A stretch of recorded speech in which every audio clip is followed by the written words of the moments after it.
ఇలా జరుగుతోంది. ముందస్తుగా H1B దాని గురించి మాట్లాడుకొని మిగిలిన అంశాలకి వెళ్దామండి. 20 రాష్ట్రాలు దావా వేసినాయి. ఒకటి H1B అన్నది ఒక హక్కు కాదు, అది ఒక ప్రివిలేజ్. ఎందుకంటే వాళ్ళ దేశంలో ఎవరిని అనుమతించాలి, ఎవరిని అనుమతించకూడదు అన్నది ఆ కేంద్ర ప్రభుత్వం నిర్ణయిస్తుంది. రాష్ట్రాల అధీనంలో ఉన్నటువంటి విషయం కాదది. కానీ వాళ్ళు టెక్నికల్ గ్రౌండ్స్ లో అతని మీద ఈ కేసులు వేస్తున్నారు. టెక్నికల్ గ్రౌండ్స్ అంటే అతనికి నిజంగా ప్రెసిడెంట్ కి అధికారాలు ఉన్నాయా, లేదా ఈ నిర్ణయం కాంగ్రెస్ చేయాలా, H1Bని సవరించే అధికారం ప్రెసిడెంట్ కు ఉన్నాయా, ఇది అక్కడ ఉన్నటువంటి మౌలికమైన ప్రశ్న. H1B అన్నది అమెరికా అన్న దేశం వాళ్ళు నిర్ణయించవచ్చు. ఎవరిని వాళ్ళకు ఏ స్కిల్ సెట్స్ వాళ్ళకి కావాలో వాళ్ళకి మాత్రమే H1B ఇవ్వడం, ఏ దేశాల్లో ఉన్నటువంటి పౌరులకి వాళ్ళు ఇది వర్తించాలో, ఎవరిని దీని నుంచి నిషేధించాలో అది నిర్ణయించేటువంటి సార్వభౌమపు హక్కు ఆ దేశానికి ఉంటుంది. కానీ ఆ దేశంలో ఎవరికి అధికారం ఉన్నది అన్నది ప్రశ్న. ఇప్పుడు అవే కోర్ట్స్ లో ఇప్పుడు చర్చనీయాంశమైనవి.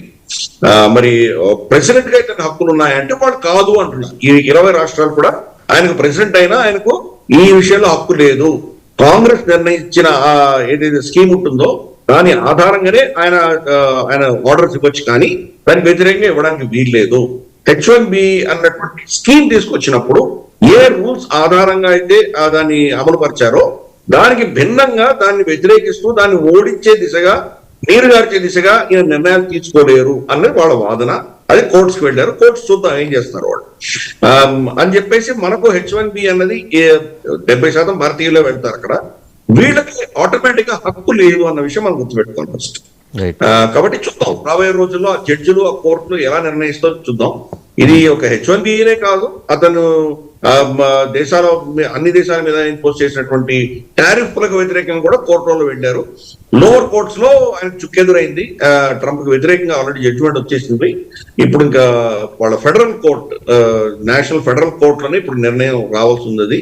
బహుశా అది 1-2 నెలల్లో వస్తుంది అని అందరూ అంటున్నారు. అంటే అప్పటిదాకా స్టేల్మేట్ కంటిన్యూ అవుతుందా సార్? యథాతథ స్థితి కొనసాగుతుందా, లేకపోతే ప్రెసిడెంట్ ఆర్డర్స్ అమలు అవుతాయా? అంటే ప్రెసిడెంట్ హక్కు ఉందా లేదా అని కోర్టు నిర్ణయించి, ఆయనకు హక్కు ఉంది అంటే కనుక ఆఫ్ కోర్స్ ఆయన చెప్పినటువంటి, ఆయన ఇష్యూ చేసినటువంటి ఆర్డర్స్ అమలు అవుతాయి.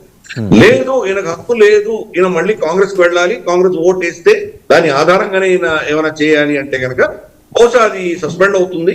అంటే వర్డిక్ట్ టేక్స్ టైం కదా సార్, 2-3 నెలలు. అంటే మన దగ్గర అయితే ఒక 20-30 సంవత్సరాలు పడుతుంది, వాళ్ళకి 2-3 నెలల్లో వచ్చే అవకాశం ఉంది. కాబట్టి 2-3 నెలలు ప్రతిష్టంభన కొనసాగుతుందా, లేకపోతే ప్రెసిడెంట్ ఆర్డరే దాన్నే కంటిన్యూ చేస్తారా అని?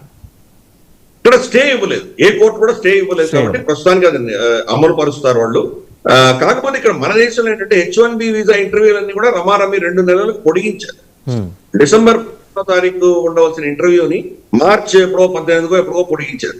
అలాగే డిసెంబర్ 20 ఆ ప్రాంతంలో ఉన్నటువంటి ఇంటర్వ్యూలు అన్ని కూడా మేకి పొడిగించారు. సో 2-3 నెలలు పొడిగించారు. మరి ఆ పరిస్థితి ఎలా ఉంటుందో మనకి చెప్పలేదు. ఎందుకంటే అక్కడ ఉన్నటువంటి కంపెనీలు ఈ H1B వీసా రెన్యువల్ వచ్చేసరికి 3 సంవత్సరాలు అయిన తర్వాత మళ్ళీ మన దేశానికి రావాలి, మళ్ళీ ఇంటర్వ్యూ అటెండ్ అయ్యి మళ్ళీ దాన్ని ఎక్స్టెండ్ చేయాలి. అది వాళ్ళు ఉన్నటువంటి ప్రొసీజర్.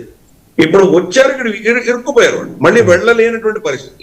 వాళ్ళేమో ఇమ్మీడియట్ వెళ్ళారు, అక్కడ ప్రాజెక్ట్స్ అవుతున్నాయి, ఇక్కడ పని నడుస్తోంది.